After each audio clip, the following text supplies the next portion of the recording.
세상에서 가장 아름다운 고백 12장 예수님과 함께 추나가 맡은 40명의 어린 소녀들은 참으로 귀여웠다. 그 작은 아이들은 수줍은 토끼처럼 즐거움과 생기로 가득 차 있었다. 아이들의 얼굴과 갈색빛 눈동자, 가지런하면서도 재미있게 따내려 다채로운 색깔의 예쁜 끈으로 묶은 검은 머리카락. 아이들은 작은 발에 하얗게 풀을 먹인 고상한 버선을 신고 있었으며 버선 위로는 하얀색, 분홍색, 빨간색이 어우러진 치마가 너울거렸다. 그리고 그 안으로 고쟁이가 살짝 엿보였다. 아이들은 무지개 빛깔을 띤 어여쁜 저고리를 입고 있었다.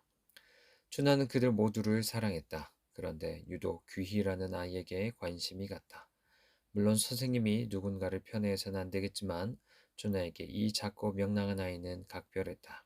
귀는 맨 앞줄에 앉았고 춘하는 귀에게 특별히 너그러웠다. 귀인의 집은 춘하가 평양에 온 이후 줄곧 지내고 있는 영복의 집 건너편에 있었다.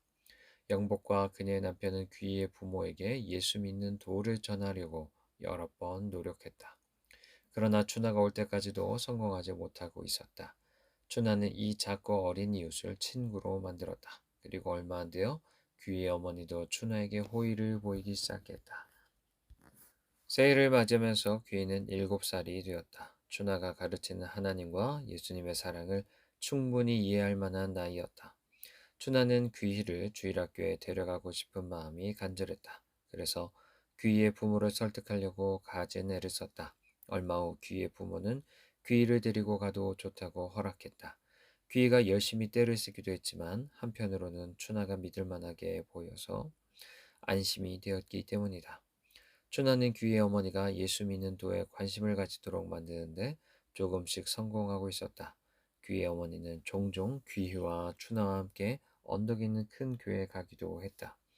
그러나 학습반에 등록하기에는 아직 충분하지 않았다. 귀희 아버지는 예수 믿는 도에 전혀 관심이 없었다. 그는 장사에만 몰두했으며 그리스도인이 될 시간이 없다고 말했다. 그러나 딸과 아내가 그리스도인이 되는 데는 반대하지 않았다.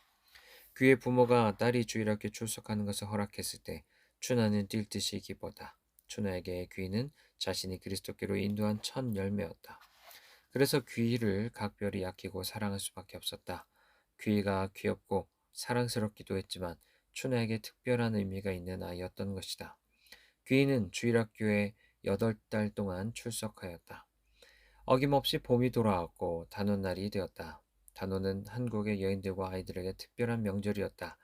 다른 날과 다르게 여인들, 특히 젊은 여인들과 어린이들은 이날 즐거운 시간을 보냈다. 모두들 새 저고리를 입고 음식과 고기를 푸짐하게 마련했다. 그리고 나뭇가지에 그늘을 매달아 하루 종일 탔다. 적당한 나무가 없는 경우에는 2개의 나무장대를 양쪽으로 세우고 가로지른 막대를 연결한 다음 거기에 집으로 만든 밧줄을 걸어 그네를 만들었다. 쭈나네 여학교 마당에도 이렇게 나무 장대로 만든 그네가 세워졌다. 그네 타기는 참 재밌는 놀이다. 두 사람이 마주보고 서서 처음에는 양쪽으로 서로 밀거니 당기거니 하다가 우후 우후 하며 숨을 깊이 쉬고 팔과 다리를 적당하게 잡아 당겼다 놓았다 하면서 점점 높이 올라갔다. 그네 밑은 언제나 이렇게 해라 저렇게 하라 조언하는 사람들과 웃음소리로 떠들썩했다. 춘하는 교실 문에 서서 사람들을 바라보고 있었다. 오후 수업을 할 시간이 되었다. 그녀는 종을 쳐 수업을 알려야 했지만 망설였다.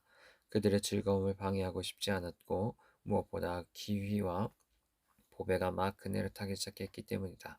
춘하는 그들에게 몇 분을 더 주기로 마음먹었다.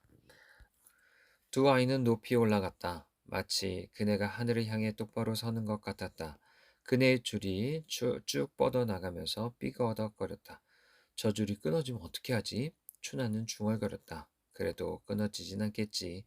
그네를 잘 아는 사람들이 만들어 놓은 건데 그 순간 춘하는 말문이 막혔다. 그네줄이 끊어지진 않았지만 나무 장대를 묶고 있던 버팀줄 하나가 갑자기 풀려버린 것이다. 하필 그때 두 소녀는 가장 높이 올라가 있었다. 그 순간 왼쪽의 지지대가 갑자기 무너지는 동시에 장대가 휘면서 부러져 땅바닥으로 떨어졌다. 소녀들은 그네줄을 꽉 붙들고 있었지만 솟아올랐던 그네가 되돌아오면서 다른 장대와 정확히 부딪혔다.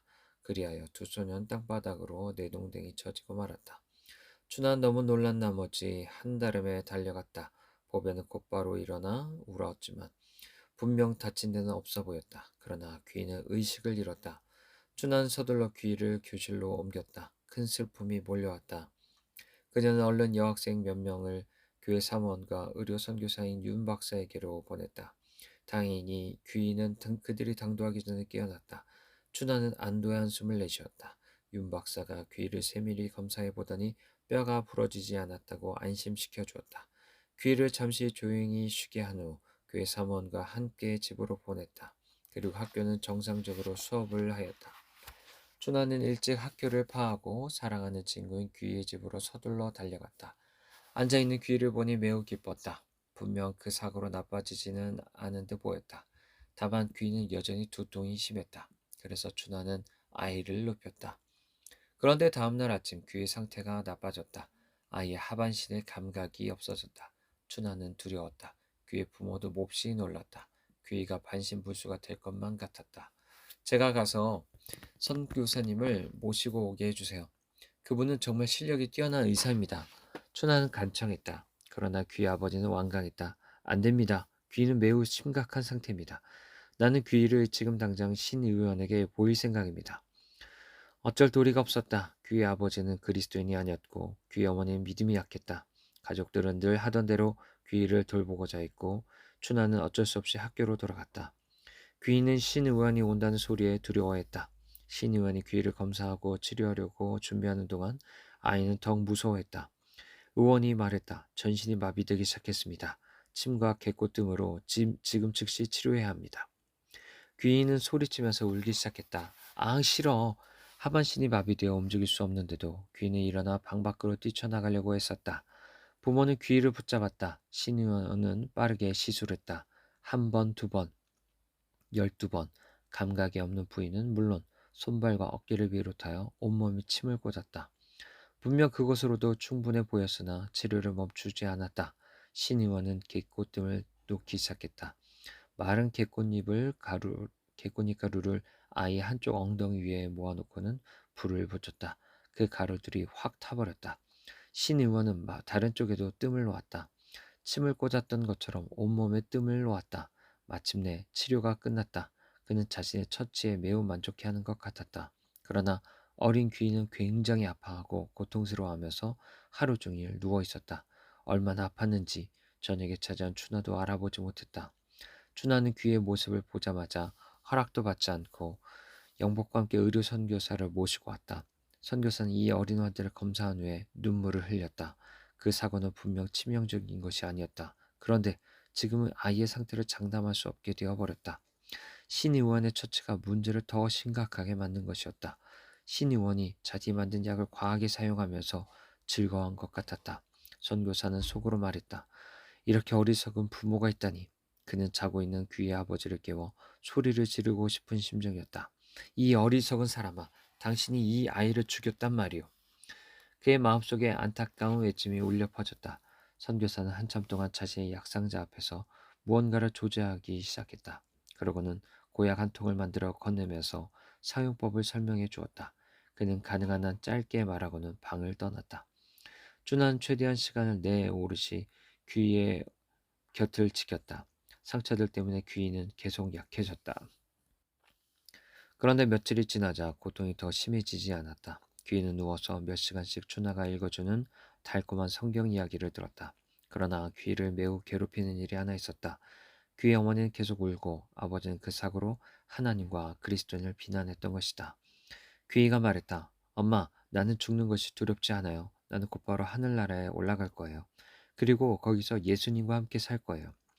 그러나 귀의 어머니는 아무런 대꾸도 하지 않았다. 엄마, 엄마 이리 오세요. 귀가 어머니를 불렀다. 어머니가 다가오자 귀는 간절히 부탁했다. 내 옆에서 무릎을 꿇고 내가 기도한 것을 도와주세요. 하늘에 계신 우리 아버지. 귀는 끝까지 차분하게 기도했지만 겨우 속삭이는 정도로 밖에 소리를 낼 수 없었다. 귀 어머니는 마음의 두려움과 분노가 가득해 기도하지 않았다. 춘하는 마지막이 다가오는 이 어린 친구와 함께 시간을 보냈다. 귀의 부모와 몇몇 친구들 그리고 춘하는 숨을 거칠게 쉬는 귀 옆을 지켰다. 그러다가 숨소리가 바뀌더니 귀가 눈을 뜨고 입술을 움직였다. 춘하는 몸을 굽혀 귀에게 더욱 가까이 다가갔다. 엄마를 불러주세요. 어머니가 다가갔다. 엄마, 내가 가기 전에 지금 약속해 주세요. 예수님을 사랑하실 거죠? 어머니의 마음은 찢어지는 듯했다. 그녀는 흐느끼면서 대답했다. 그래, 그래. 내가 꼭 그리하마. 귀의 입술이 한 번 더 힘겹게 움직였다. 아버지도 약속해 주세요. 아버지도 목이 메어 울면서 대답하였다. 내가 약속하마. 내가 약속해. 귀인은 마지막으로 애써 힘을 내 선생님 사랑합니다 라고 말했다. 그리고 예수님과 함께 있기 위해 하늘나라로 떠났다.